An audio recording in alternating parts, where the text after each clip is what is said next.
Anyone who has purchased a co-op apartment in New York City has heard of the Aztech Recognition Agreement. The Aztec form is a bank requirement in order for a buyer to obtain a loan on a co-op apartment in New York City. However, most co-op owners don't know what the Aztec Recognition Agreement actually does. So, what is an Aztec Recognition Agreement? An Aztec form is an agreement between three parties: the bank, the co-op, and the co-op apartment shareholder. It confirms consent by the co-op corporation to the lender, extending a loan to the shareholder in exchange for a lien on the shareholder's lease and shares as security.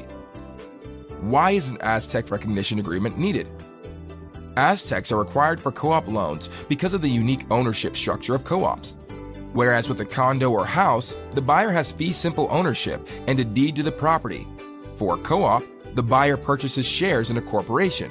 When someone buys a co-op, he or she receives a stock certificate, as well as a property lease, which entitles the buyer to reside in the specific apartment he or she purchased. The Aztec Recognition Agreement was developed as a systematic way to address the inconsistencies between the language in the co-op proprietary leases regarding the ability to get a loan backed by the shareholder's lease and shares as collateral. Prior to the development and mainstream usage of today's Aztec Recognition Agreement, lenders would negotiate directly with developers and co-op converters to create custom documents that would allow for financing for individual shareholders. As conversions became more common in the late 20th century, a standardized document was first developed by Aztec Document Systems. What are the key benefits of the Aztec Recognition Agreement?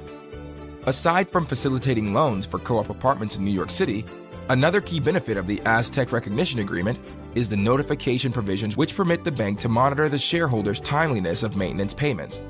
This feature, coupled with the ability of the bank to directly pay the co-op on behalf of a delinquent shareholder, effectively makes the bank a guarantor of the shareholder's maintenance payments. The Aztec also confirms that the shareholder is the owner of the shares and holder of the proprietary lease. Furthermore, it prevents the co-op corporation from consenting to any further encumbrances of the collateral without the lender's approval. This means no further loans, subletting, termination, or surrendering of the proprietary lease without the lender's consent. An additional benefit for co-op boards is their shareholders will generally be much more timely on their maintenance payments.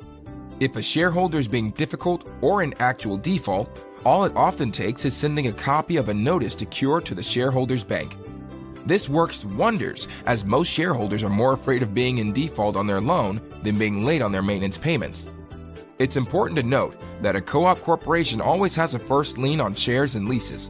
This means in any shareholder default, a co-op corporation will be paid first on any sums owed to it before a bank. Thinking of buying or selling in New York City? Save money with Hauseit, New York City's largest and most trusted for-sale by owner and buyer closing credit company. Hauseit has saved New Yorkers millions of dollars in commission since 2014, and we'd love to help you too. Subscribe to our channel and check us out at www.hauseit.com.